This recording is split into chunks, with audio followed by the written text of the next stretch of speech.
Hello friends, welcome back.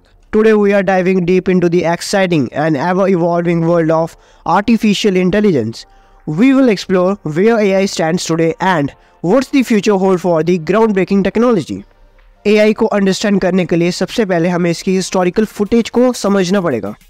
Artificial intelligence के जो हमको ट्रेसेस है वो सबसे पहले हमको 1950s में मिले थे। तब के ज़माने में एआई को as a simple rule based system की तरह यूज़ किया था। देन आफ्टर दैट जब एआई की एवोल्यूशन हुई एंड हमारे पास एडवांस टेक्नोलॉजी का अवेलेबिलिटी हुई, देन एआई के साथ कोलैबोरेशन हुई मशीन लर्निंग के एल्गोरिदम्स की एंड बहुत सारे डीप लर्निंग के कंसेप्ट्स की, एंड इसी के थ्रू हमारा जो मॉडर्न एआई है वो इवॉल्व हो पाया।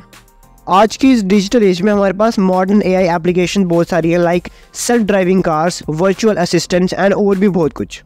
आज का जो ये डिजिटल एज है उसमें आर्टिफिशियल इंटेलिजेंस हमारे डे टू डे लाइफ में, डे टू डे टास्क में इंक्लूड हो गई है फॉर एवरी वर्क। इसका यूज़ हर फील्ड में किया जा रहा है, like automatically vehicles, self driving cars, personal online experience, enhancement of health care में, फाइनेंस में, बहुत चीज़ों में एआई का यूज़ किया जा रहा है, ऑलमोस्ट ईच एंड एवरीथिंग। अगर हम अर्ली एज एआई की बात करें तो वो इतनी कैपेबल नहीं थी ये सब टास्क परफॉर्म करने के लिए, बट जब फ्यूचर में टेक्नोलॉजी का इम्प्रूवमेंट हुआ, देन आर्टिफिशियल इंटेलिजेंस के साथ मशीन लर्निंग भी कोलैबोरेट हुई एंड न्यूरल नेटवर्क्स भी कोलैबोरेट हुए, जिसने एआई को इतना एडवांस बनाया कि हम उसका यूज़ कर सकते हैं सेल्फ ड्राइविंग कार्स में, वर्चुअल असिस्टेंट्स में, ऑटोमोबाइल्स में, एंड इवन हेल्थ केयर में, फाइनेंस में, इवन ऑल हर चीज़ में हम एआई का यूज़ कर सकते हैं, बिजनेसेस में भी। सो इसी रीज़न की वजह से जो एआई का मार्केट है वो रैपिडली इंक्रीज करें day by day. And also artificial intelligence का use investment and research and development वाले फील्ड में भी आता है। कंपनीज जो है वो एआई टेक्नोलॉजी को अडॉप्ट कर रही हैं ताकि वो ऐसा एक टूल बना सके जिससे हमारा और इम्प्रूवमेंट हो, फ्यूचर की हमारी टेक्नोलॉजी की और इम्प्रूवमेंट हो, एंड हमारे डे टू डे टास्क हैं वो और इजीली हम परफॉर्म कर सकें। Now we will understand what's the future of artificial intelligence. AI technology में इतनी पावर है कि वो हमारे फ्यूचर को पूरी तरह बदल के रख देगी। इन फ्यूचर जब एआई और एडवांस हो जाएगी तो एआई एनहेंस सिटीज़ का इन्वेंशंस होगी, रोबोट्स की इन्वेंशन होगी, रोबोट्स में हम फुली एआई का यूज़ करेंगे, हेल्थ केयर में एआई का यूज़ होगा, मींस ऐसे रोबोट्स बनाएंगे जो कि एज ए डॉक्टर की तरह हमको ट्रीटमेंट देंगे, एज ए डॉक्टर की तरह हमको क्योर करेंगे। इसके साथ साथ एआई की और भी बहुत ज़्यादा पॉसिबिलिटीज़ हैं फ्यूचर को लेके। इन तीनों टेक्नोलॉजी के अलावा और भी बड़ी सारी टेक्नोलॉजी न्यू इम्प्रूव्ड होगी एआई में। फर्स्ट ऑफ ऑल एआई हमारे हेल्थ केयर को पूरी तरह रेवोल्यूशनाइज करेगी। जो हमारा हेल्थ केयर होगा वो एकदम इम्प्रूव हो जाएगा एआई से। हम ऐसे एआई के डिवाइस, ऐसे एआई के रोबोट्स इन फ्यूचर जो कि ट्रीटमेंट प्लान्स और सर्जरी में काम है, मींस ऐसे रोबोट जो हमारी सर्जरी खुद परफॉर्म कर सकें। एंड इन फ्यूचर एआई के एल्गोरिदम्स ये चीज़ें इतनी अच्छी तरह परफॉर्म कर पाएंगे जो कि नॉर्मल ह्यूमन की तरह परफॉर्म करना बहुत ज़्यादा मुश्किल होता है। इससे काउंटर ऑफ लाइफ भी हमारे फ्यूचर में सेव होंगी एंड हमारा हेल्थ केयर जो है वो वर्ल्ड वाइड इम्प्रूव होगा। नेक्स्टली जो हमारा एजुकेशन सिस्टम है एआई उसको भी एनहेंसमेंट देंगे, मींस हमारी वर्चुअल क्लासेस होंगी, पर्सनलाइज लर्निंग होगी। वर्चुअल क्लासरूम की वजह से हम हर एक स्टूडेंट तक एजुकेशन फ्री ऑफ कॉस्ट पहुंचा सकेंगे। देन आफ्टर दैट एआई का यूज़ आएगा एनवायरनमेंट को क्लीन करने में।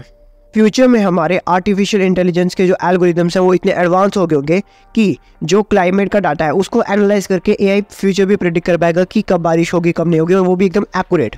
आज के ज़माने में भी ये फ्यूचर प्रेडिक्ट कर पाते हैं पर वो एक्यूरेट नहीं होता। फ्यूचर में ये चीज़ एकदम एक्यूरेसी के साथ परफॉर्म होगी। इन अगर कोई डिजास्टर्स एक्टिविटी होने वाली होगी लाइक फ्लड वगैरह, तो एआई उसको पहले से ही डिटेक्ट कर पाएगा एंड हमको सेव कर पाएगा from that activity. But as you know great power comes with great responsibilities. If artificial intelligence हमारा फ्यूचर इतना इम्प्रूव करेगी, देन अगर कोई इसका मिसयूज़ करे या इसका अनएथिकल यूज़ करे, देन ये हमारे लिए इतनी ही डिजास्टर साबित हो सकती है। जो आर्टिफिशियल इंटेलिजेंस के एल्गोरिदम्स होंगे वो इन फ्यूचर इतने एडवांस हो गए होंगे कि अगर कोई भी उनका अनएथिकल यूज़ करे तो वो प्यूरी ह्यूमैनिटी को डिस्ट्रॉय कर सकती है। बिकॉज फ्यूचर में हमारी हर एक चीज़ जो कि होगी वो एआई पे बेस्ड होगी, वो चाहे हमारी प्राइवेसी हो, हमारी जॉब हो, हमारी हेल्थ केयर हो, हमारी पर्सनल लाइफ हो, हमारी प्रोफेशनल लाइफ हो, वो सब एआई के कंट्रोल में होगी। सो अगर उस कंट्रोल का, अगर उस इन्फॉर्मेशन का कोई मिसयूज़ करे तो ये प्यूरी ह्यूमैनिटी के लिए एक डिजास्टर भी साबित हो सकती है। दैट्स वाई इस एआई की पावर को हमें एक एथिकल वे में यूज़ करना आना चाहिए इन फ्यूचर, बिकॉज फ्यूचर में ये एज पावरफुल एज बन जाएगी ह्यूमन माइंड की तरह। आर्टिफिशियल इंटेलिजेंस की वजह से जो हमारा फ्यूचर है वो कम्प्लीटली चेंज हो जाएगा। हमें बहुत सारे चैलेंजेस एंड कॉन्स भी फेस करने पड़ेंगे, लाइक न्यू जॉब्स अपॉर्चुनिटीज़ इसमें आएंगी एंड जो ओल्ड जॉब्स हैं वो इसमें चली जाएंगी। लाइक गवर्नमेंट सेक्टर में भी जो एआई का यूज़ आएगा उसमें भी आपको टेक्नोलॉजी के थ्रू ही सारा काम करना पड़ेगा।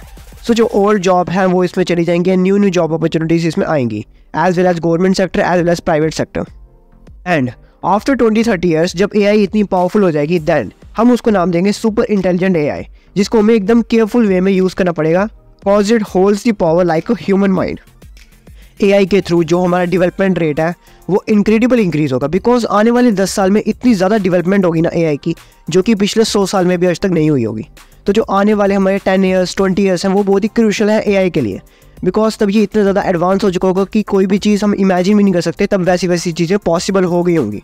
इस चीज़ की मैं आपको एक एग्जांपल दे सकता हूँ लाइक एआई इमोशंस। आजकल की जो एआई बेस्ड रोबोट्स हैं उनके अंदर ऐसे एल्गोरिदम्स को प्रोग्राम किया गया कि वो अपने अंदर इमोशंस ला सकते हैं as same as humans, like sadness, happiness, smile वगैरह सब कुछ। सो आप इस चीज़ से रिलेट कर सकते हैं कि इफ़ 2023 में रोबोट्स ये कर सकते हैं देन आने वाले 10 सालों में, आने वाले 20 सालों में रोबोट्स की कैपेबिलिटी क्या हो सकती है। आर्टिफिशियल इंटेलिजेंस में इतनी ज़्यादा इंप्रूवमेंट करके हम अपने बिजनेस को, इंडस्ट्री को एक अच्छे लेवल तक ग्रो कर सकते हैं एंड हमारी स्टेट इकोनॉमी भी ग्रो कर सकते हैं due to this artificial intelligence. Even though जो हमारे नेचुरल फिनोमिना है हम कुछ हद तक उसको डिटेक्ट करके अपने आप को प्रोटेक्ट कर सकते हैं from that natural phenomenas like floods, earthquake वगैरह। सो इस वीडियो में मैंने आपको एक डिटेल एक्सप्लेनेशन बता दी कि एआई का फ्यूचर क्या हो सकता है। I hope you like that video. For more cyber security and tech related content you may subscribe my channel. Thank you.